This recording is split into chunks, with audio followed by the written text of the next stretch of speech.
I'm from Canada, and I'm Halo's representative for the conference this year. I'm very excited to be here. What you see on your screen right now is one of our sort of advocates, Prince Harry. We're sort of working at the moment on a campaign to rid the world of landmines by the year 2025.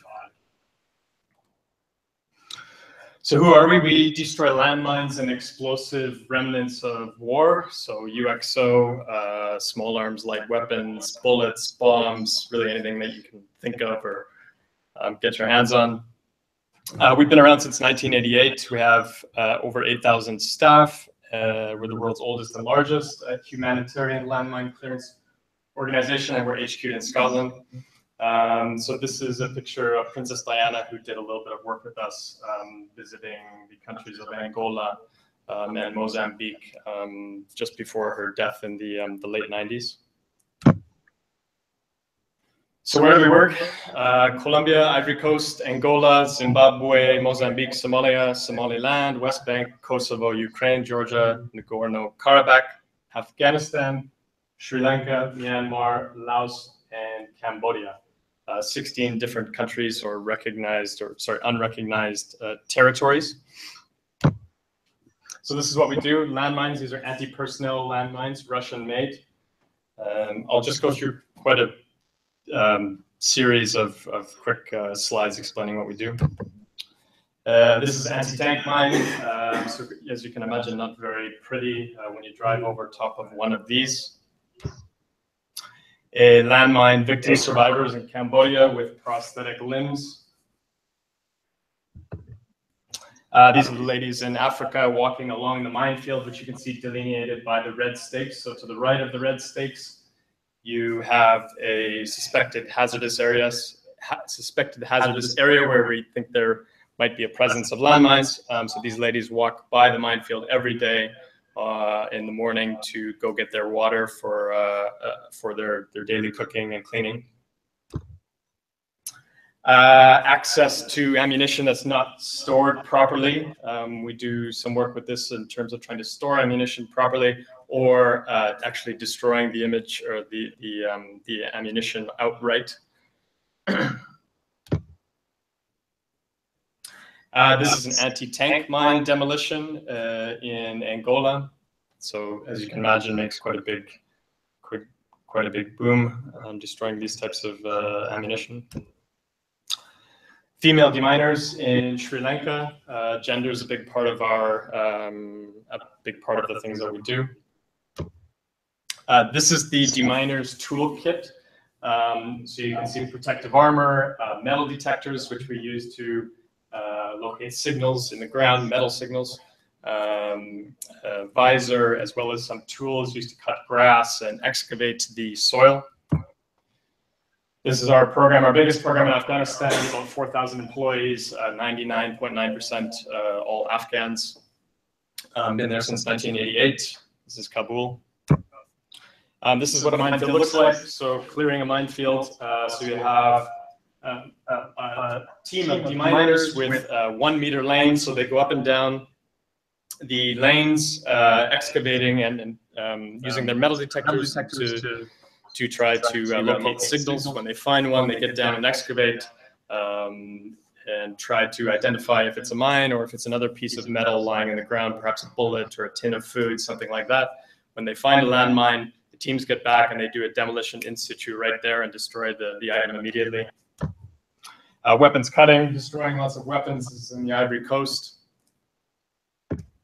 And ultimately, this is why we do what we do. It's about the beneficiaries. It's a humanitarian organization. So freeing up land that otherwise wouldn't be able to be used so that it's able to be farmed, structures can be built, the economy can develop.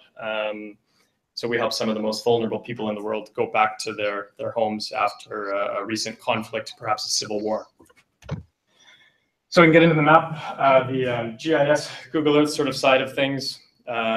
So we use handheld GPS units to record what we call minefield polygons, a system of points that delineate the boundary of the minefield. We walk around with ex-combatants or soldiers who may have laid the mines themselves, village chiefs that have a decent idea of where they think mines might be, or they may have seen soldiers in the past in those areas. And then Google Earth is a big part of what we do, mapping all of this on top of Google Earth. So polygon mapping is a big part. As I said, we do map individual locations of mines, but we also map polygon areas where we think there might be mines. Once we do that, we send clearance teams, as I showed you before, and they swing metal detectors over the area to check for the actual presence of mines. So in my mind, traveling around to the different field programs around the world, there's sort of two different types of polygons. Minefield polygons. The one on your left is you can see a pretty messy, sloppy polygon. So I often show up in the programs and see our database sometimes looking like this and sort of scream and shout and get angry. On the right, so you have a sort of a valid polygon. This is in Mozambique, surrounding a power line where mines were laid to protect existing infrastructure. So this is where we've come up with some tools. So we have something called an Excel polygon generator, which I will show you a demonstration of. Basically what we have on your screen is an Excel spreadsheet with a series of coordinates, UTM coordinates, used to basically generate a polygon. And then we've actually put in place a little button here that generates a KML file, converts from point to polygon, and sort of sucks it out into Google Earth to check the shape of the polygon on the Earth's surface. So this is sort of what it looks like. And we're using this tool in a number of different programs. So we put it in place last year after gaining a little bit of knowledge at the conference here.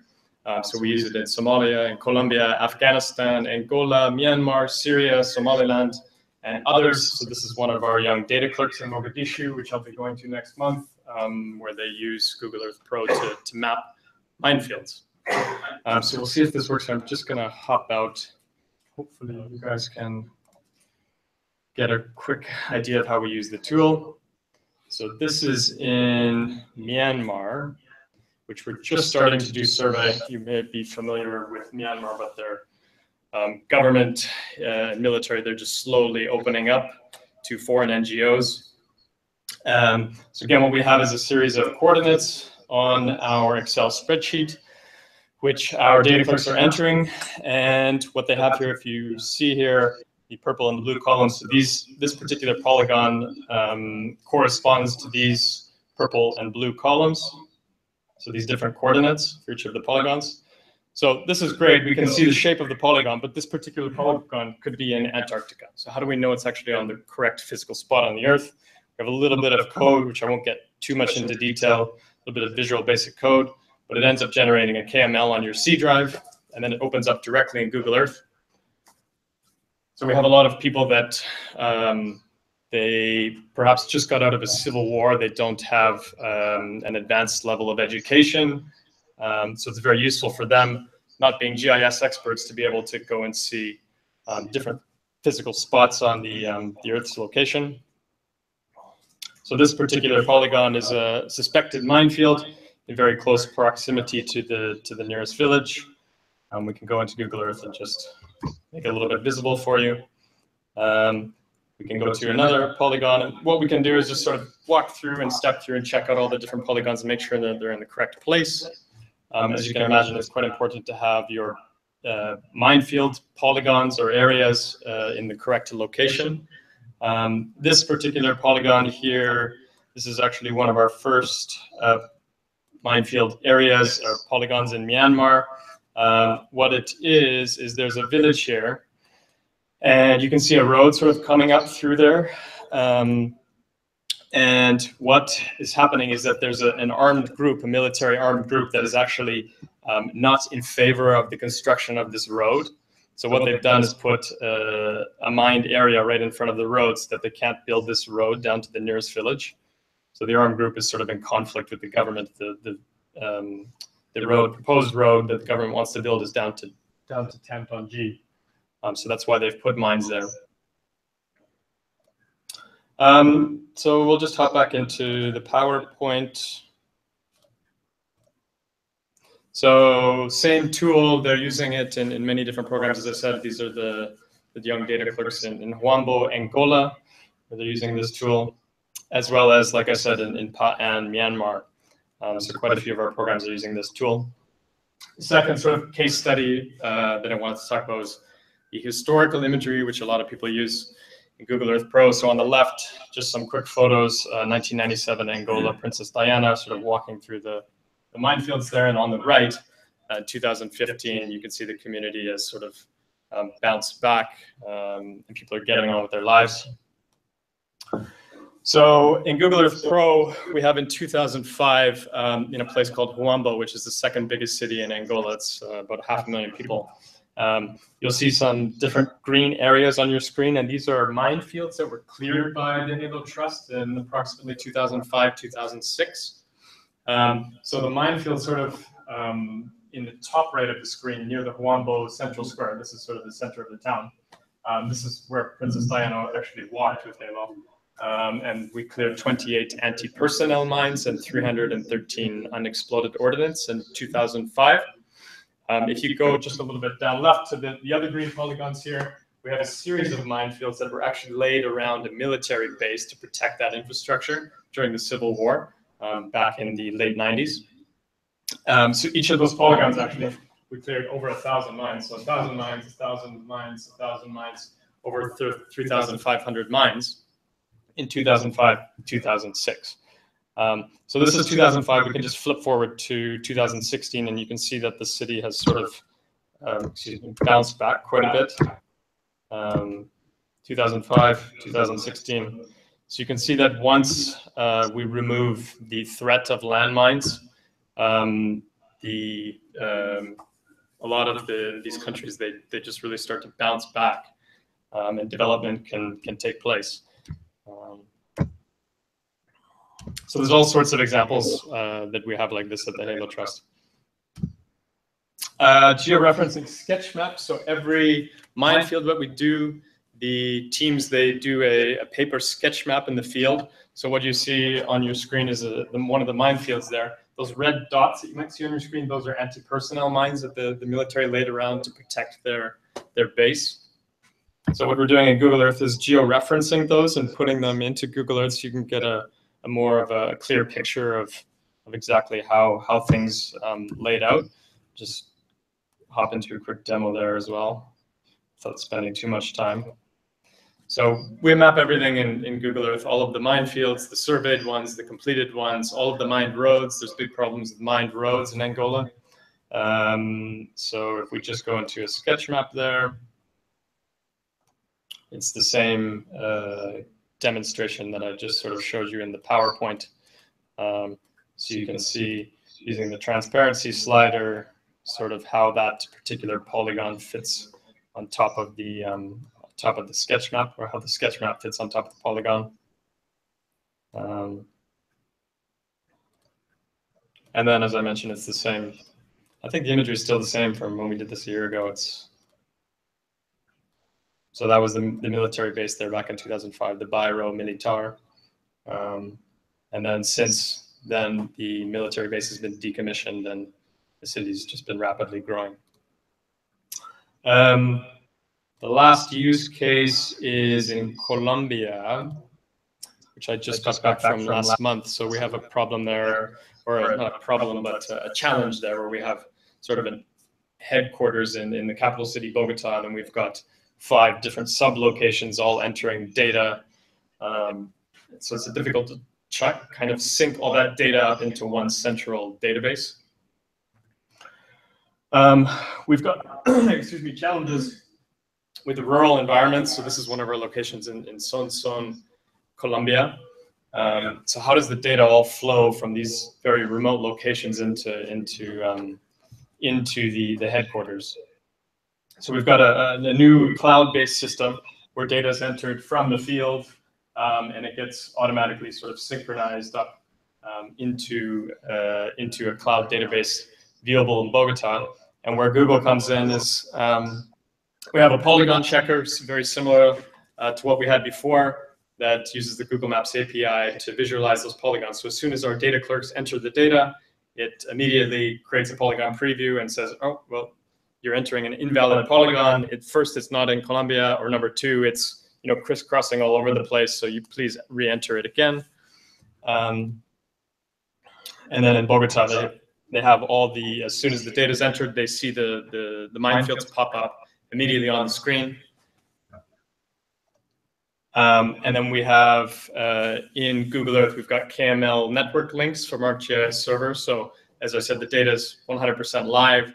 So as the person enters the data from Sonson, Colombia, in Antioquia, it automatically just generates the polygon in a SQL Server database in the backend with a little bit of script writing. And then it's available to our team in Bogota to QA, and QC and check. So I've got a couple KML network links that hopefully you can see they're just 1 kilobyte files. So really all they're doing is pointing to an ArcGIS server. And just give them a second here because they are on they're on a Microsoft Azure cloud virtual machine. So they are a little bit dependent on the internet. So we just need to refresh the service here, and hopefully it'll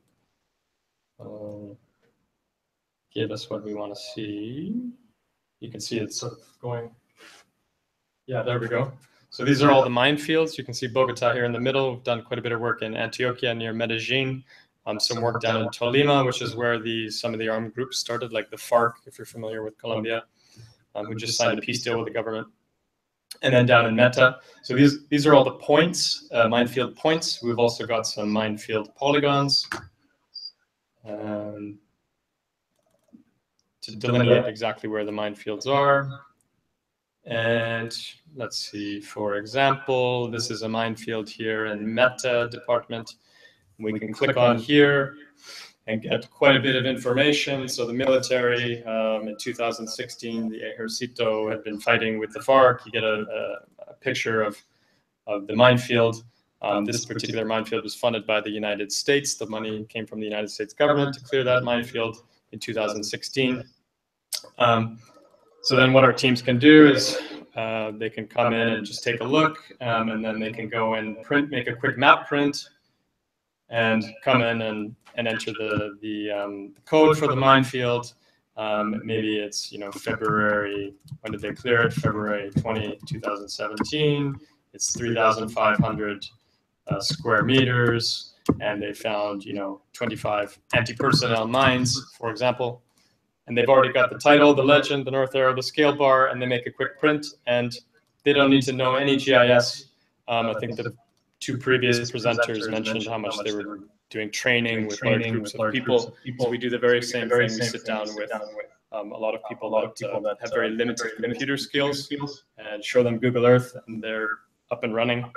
So for example, just the print. I'm sure most of us have used the print, but it's very useful. Yeah, so the ease of use in Google Earth is fantastic. The imagery quality is better than anything out there. It's just such an amazing tool for us, and it's very, very, very useful. So that's it. I won't take up any more of your time.